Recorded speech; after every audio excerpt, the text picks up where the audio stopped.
It's the quadricentennial. Trump is being certified as the president today, and I think what we just saw from Kamala Harris can be considered unequivocal admission of defeat. And with Kamala Harris and her corporate backers in retreat, what can we expect out of Trump's first 100 days? Harris will oversee the certification of her defeat to Trump 4 years after the feds and intelligence agencies ran a psyop on the country. Harris will be joining a very short list of other vice presidents to oversee the ceremonial confirmation of their own election loss as part of their role in presiding over the Senate. What do you guys think? We're gonna see a bunch of lefties rioting again like they did back in 2017? Today at the United States Capitol, I will perform my constitutional duty as Vice President of the United States to certify the results of the 2024 election.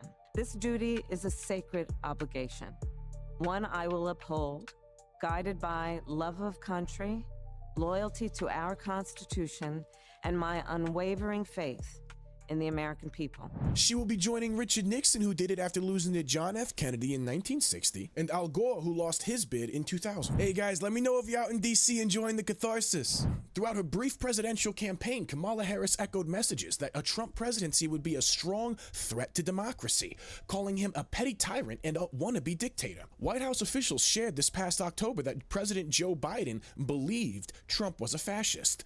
Harris's attacks on Trump came following 2 assassination attempts, one by Ryan Wesley Ruth, who shared strong grievances against Trump's handling of Iran and the rest of the Middle East. He pressured Vice President Mike Pence to change the election results in Trump's favor. See, this is the kind of propaganda that I'm talking about. Look up my Trump fake electors video. We break down the constitutional process that was being used, how it was entirely valid, and how they actually had to amend and change it later after this in order to make the completely legal valid process of presenting alternate electors no longer able to be certified by the vice president. The reason why this kind of propaganda is so pervasive is because you and we are giving these media institutions the authority to establish these narratives, and we need to stop doing it.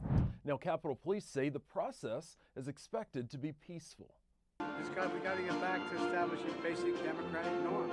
And that starts today when Congress meets to certify the results of the 2024 presidential election for Donald Trump. That's right. You go certify those results. For those of us that were there in the Capitol, it's going to be, I think, quite an emotional experience to be back in that environment on that day. Good, Schiff. I hope it is, buddy. As it should be. Why don't you go hire a male escort? Make yourself feel better about it. Our nation's Capitol is prepared to ensure that the legislative process will proceed without disruption and our government will have a peaceful transfer of power. Why doesn't someone go back 4 years and tell that to the feds? Senate Majority Leader John Thune says it's time to look past what happened on January 6, 2021.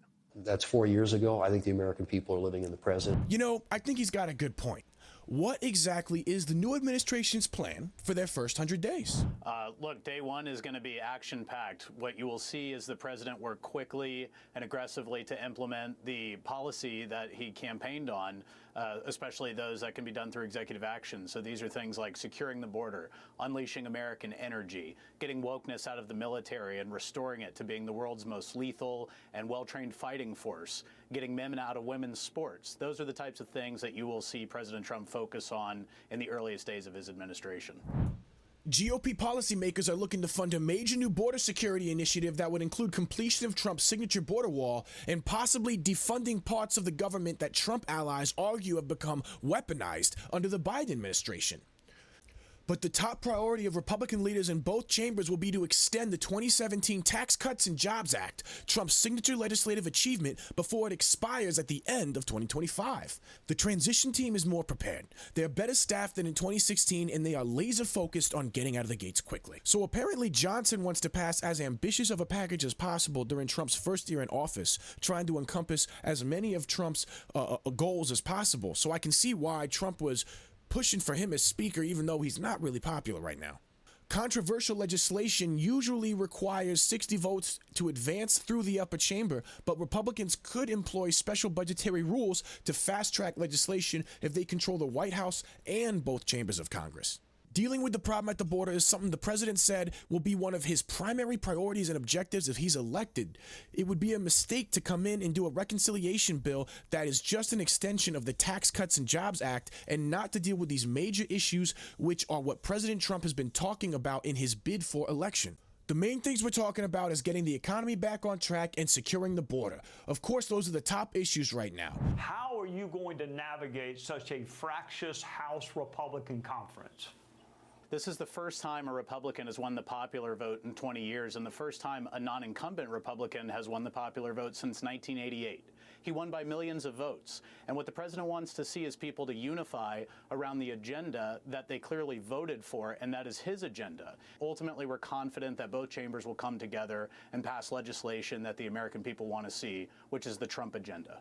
And they're making moves. They're getting things ready for when he enters on the 20th. Donald Trump and his GOP allies in Congress have recently shared some of the first details of their ambitious agenda, sweeping tax cuts, border security, and raising the debt limit, which they hope to muscle through in the first 100 days of the president-elect's term. And that's all with one of the smallest House majorities in history. Speaking after House Republicans huddled for weekend policy and leadership retreat, Speaker Mike Johnson said Trump has pushed for a single bill. At the end of the day, Trump is going to prefer, he likes to say, one big, beautiful bill. And there's a lot of merit to that because there are so many elements to it. And it will give us a little bit more time to negotiate and get things right. Johnson told Fox News' Maria Bartiromo on Sunday Morning Futures. I understand why he would go for that in this current environment, and especially the types of negotiation practices that are common in the halls of Congress right now. But I'm not a fan of those negotiation practices. I'm not a fan of the concessions made. And I really much prefer single issue bills. If we could get things done with single issue bills, this country would be in a way better spot, in my opinion.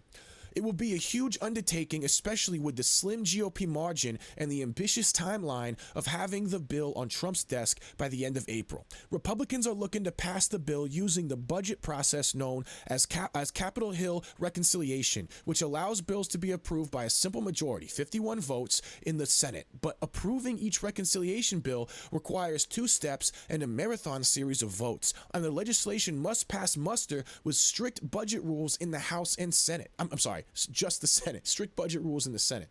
Typically, reconciliation bills are attempted once a year during single-party rule in Congress. GOP Majority Senate Leader John Thune said previously that the plan was to put forward 2 separate reconciliation packages, another extremely difficult task given the small margins in both chambers.